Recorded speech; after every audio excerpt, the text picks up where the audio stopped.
Hello everyone, मैं विश्वजीत सिंह आप सभी का दिन पर स्वागत करता हूं। दोस्तों, अगर आप असाइनमेंट में फेल हो जाते हो तो आपको क्या करना चाहिए, क्या कर सकते हो और फेल होने का इम्पैक्ट क्या पड़ेगा, इसके बारे में हम डिटेल में डिस्कस करेंगे। तो चलिए वीडियो स्टार्ट करते हैं। असाइनमेंट में फेल होने का रीजन क्या रहता है, सबसे पहले उसको डिस्कस करें। तो मेजर 4 रीजन रहते हैं असाइनमेंट में फेल होने का।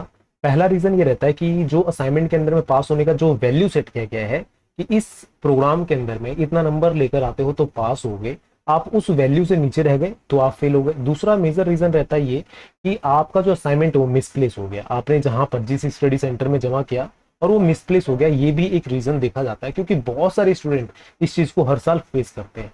तीसरा रीजन ये रहता है कि आपने असाइनमेंट बनाते समय कुछ ऐसी गलती करी जिसके कारण से आपका असाइनमेंट रिजेक्ट हो गया, इसके कारण से भी आप असाइनमेंट में फेल हो जाते हो। और चौथा सबसे कॉमन चीज रहता है कि आपने असाइनमेंट बनाया ही नहीं, आपका नंबर मिला नहीं और आप फेल हो गए।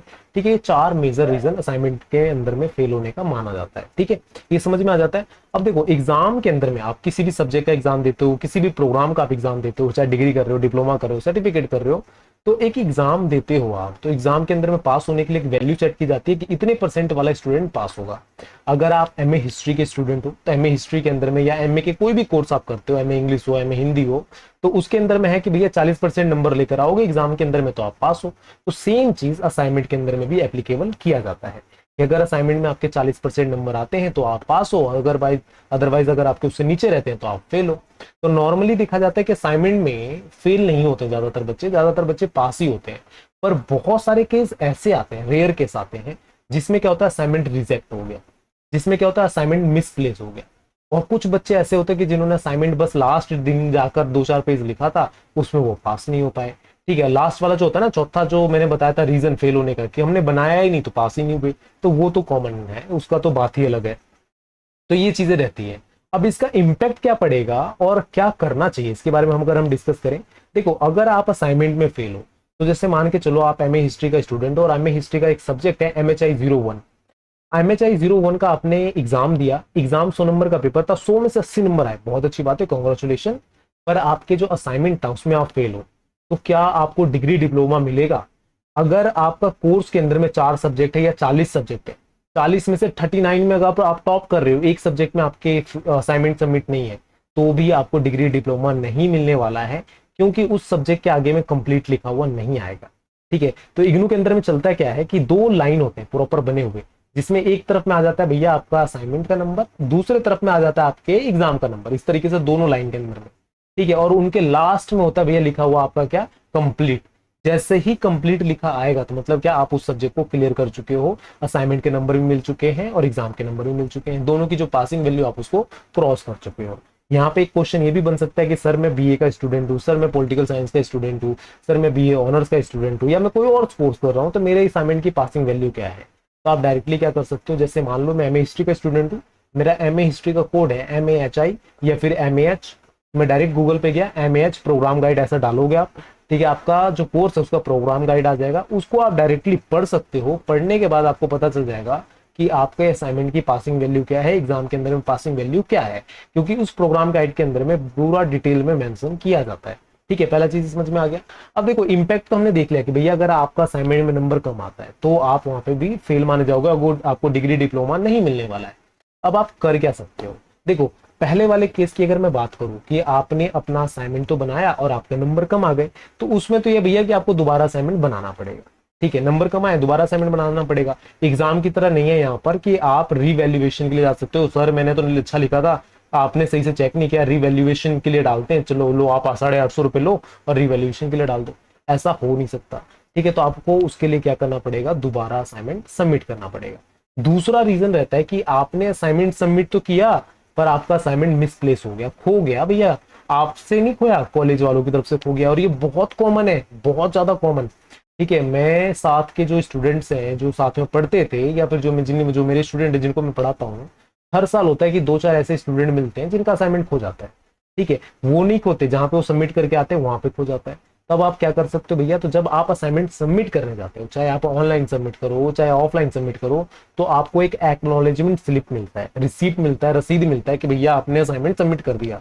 दूसरा क्या रहता है कि जो असाइनमेंट की गाइडलाइंस है उसमें ये कहा जाता है कि आप अपने असाइनमेंट की कॉपी अपने पास रखें। मैंने आपको बताया भी था कि सॉफ्ट कॉपी अपने पास रख सकते हो स्कैन करके, ठीक है, तो इसको अपने पास रखना होता है। तो आप उन दोनों चीजों के बेसिस पे आप अपने रीजनल सेंटर में, स्टडी सेंटर में कंप्लेंट डाल सकते हो, वहां पे दिखा सकते हो कि सर मैंने असाइनमेंट बनाया था, अभी तक नंबर मिला नहीं है, भैया क्या रीजन है, क्या क्यों फेल कर दिया, वो आपको प्रॉपर गाइड कर देंगे। ठीक है, समझ में आता है। तो ये चीजें रहती है जब आपका मिसप्लेस हो जाता है उस कंडीशन में। अगर कंडीशन ये है कि आपका असाइनमेंट रिजेक्ट हो गया, सॉरी रिजेक्ट हो गया, तो आप क्या कर सकते हो। तो रिजेक्ट होने का कंडीशन क्या रहता है कि आपने जो असाइनमेंट की गाइडलाइंस है उसको फॉलो नहीं करी। असाइनमेंट की गाइडलाइंस क्या भैया कि आप नकल करके नहीं लिखोगे, किसी और स्टूडेंट के हिसाब वहां से कॉपी नहीं करोगे, गूगल या फिर बुक्स में से जो आपकी नोटबुक मिली है, सपोर्टिंग मटेरियल मिला है, उसमें से डिट्टो कॉपी पेस्ट नहीं कर दोगे, या आपने उसके अंदर में कुछ ऐसा गलत लिख दिया जिसके कारण से आपका असाइनमेंट रिजेक्ट हो गया। इसके बारे में भी हम किसी और वीडियो के अंदर में बात करेंगे कि असाइनमेंट रिजेक्ट होने के कारण क्या होते हैं, और उसको डिटेल में चर्चा करेंगे। जिन जिन स्टूडेंट को इस टॉपिक में वीडियो चाहिए तो कमेंट कीजिएगा, मैं कुछ दिनों के अंदर में वो वीडियो भी लेकर आऊंगा, जिससे हम डिटेल में समझ पाएंगे कि असाइनमेंट रिजेक्ट होने के रीजन क्या रहते हैं, और रिजेक्ट हो जाता है तो क्या करना चाहिए। तो चलो यहाँ पे तो हम बात ही कर ही रहे, रिजेक्ट हो गया। अगर मान लो किसी स्टूडेंट का असाइनमेंट रिजेक्ट हो गया, तो रिजेक्ट होने के बाद क्या करना पड़ेगा, उसको दोबारा असाइनमेंट बनाना पड़ेगा। ठीक है, दोबारा असाइनमेंट बनाकर सबमिट करना पड़ेगा। और जो चौथा कंडीशन था, आपने असाइनमेंट जमा नहीं किया तो आप फेल हो गए। तो भैया इसका सिंपल सा आंसर यही है और सिंपल सा सॉल्यूशन यही है कि आप असाइनमेंट बनाओ और जमा करो। यहां पर एक क्वेश्चन और बनता है कि मान के चलो मेरा असाइनमेंट रिजेक्ट हो गया, मैंने असाइनमेंट जमा नहीं किया, या फिर मैं असाइनमेंट में फेल हो गया। तीनों कंडीशंस के अंदर में मुझे क्या करना चाहिए और कौन सा असाइनमेंट बनाना चाहिए। कौन सा असाइनमेंट बनाना चाहिए का मतलब ये कि जो करंट सेशन चल रहा है उसका असाइनमेंट बनाना है, या जिस सेशन का मैं स्टूडेंट हूं उसका असाइनमेंट बनाना है। मान के चलो अभी दिसंबर सेशन मतलब जनवरी सेशन चल रहा है, जनवरी सेशन का असाइनमेंट सबमिट होने वाला है सितंबर के अंदर। ठीक है, जनवरी सेशन चल रहा है और जनवरी सेशन का असाइनमेंट सितंबर के अंदर सबमिट होने वाला है। सबमिट कर दिया मैंने सितंबर में। सबमिट होने के बाद अब मैं बात करता हूँ अगले साल के अंदर में, जून जुलाई के अंदर में जाकर कि मेरा नंबर नहीं आया, नंबर नहीं आया, नंबर नहीं आया, मेरा रिजेक्ट हो गया या मैं फेल हो गया। ठीक है, मैंने जमा नहीं किया, ऐसा कुछ भी रीजन रहता है। तो मुझे कौन सा बनाना पड़ेगा, तो जून जुलाई जो भी टाइम पीरियड चल रहा होगा ना, उस टाइम पीरियड के हिसाब से जो असाइनमेंट करंट में होगा, जो आ रखा होगा उस टाइम पीरियड पे, उसी को मुझे दोबारा से बनाना पड़ेगा। पुराने वाले को मैं जाके नहीं बना सकता, नया असाइनमेंट जो करंट असाइनमेंट होगा ना उसको मुझे दोबारा से बनाना पड़ेगा। ठीक है, तो आपको इस चीज का भी ध्यान रखना है। बहुत सारे स्टूडेंट क्या होते हैं, कई सारे स्टूडेंट्स के मेरे पास मैसेज आते हैं कि सर आपके पास लास्ट ईयर का असाइनमेंट पड़ा है क्या, ठीक है कैसे सॉल्व करना है आप मुझे बता दोगे क्या। ठीक है, लास्ट ईयर का असाइनमेंट सर इग्नू की साइड पे हट गया है, मुझे दे दोगे क्या, आपके पास है क्या, किसी ग्रुप में किसी के पास असाइनमेंट पड़ा है क्या। तो वो नहीं करना होता है। ठीक है, सिंपल सी आपके माइंड में लेके चलना है कि जो करंट डेट का असाइनमेंट चल रहा है ना, जो भी आप सेशन के स्टूडेंट हो, लास्ट ईयर 4-5 साल लास्ट ईयर, उससे कोई लेना देना नहीं। जो करंट सेशन चल रहा है उस सेशन का आप असाइनमेंट बनाकर सबमिट करने वाले हो। ठीक है, तो ये प्रोसेस रहता है नॉर्मली असाइनमेंट के अंदर में आप फेल हो जाते हो तो। ठीक है, ऐसे असाइनमेंट के अंदर ना फेल होने के चांसेस नहीं रहते। और जो भी स्टूडेंट इस वीडियो को देख रहे हैं, मैं यही रिक्वेस्ट करूंगा कि इस वीडियो को अपने दोस्तों तक पहुंचाएं, ज्यादा से ज्यादा लोगों तक पहुंचाएं, शेयर करें, सब्सक्राइब करें हमारे चैनल को, जिससे हम और मोटिवेशन मिले और हम और आगे बढ़ सके। एक चीज और यहाँ पे आपको याद रखना है जो सबसे मोस्ट इंपॉर्टेंट है, असाइनमेंट को हल्के में ना लेके ना जाए कि इग्नू के अंदर में असाइनमेंट तो बनाना है यार, किसी से भी बनवा लेंगे, भाई बहन किसी से भी। तो इसके दो मेजर बेनिफिट है और इसके जैसा बेनिफिट कहीं और नहीं मिलता है।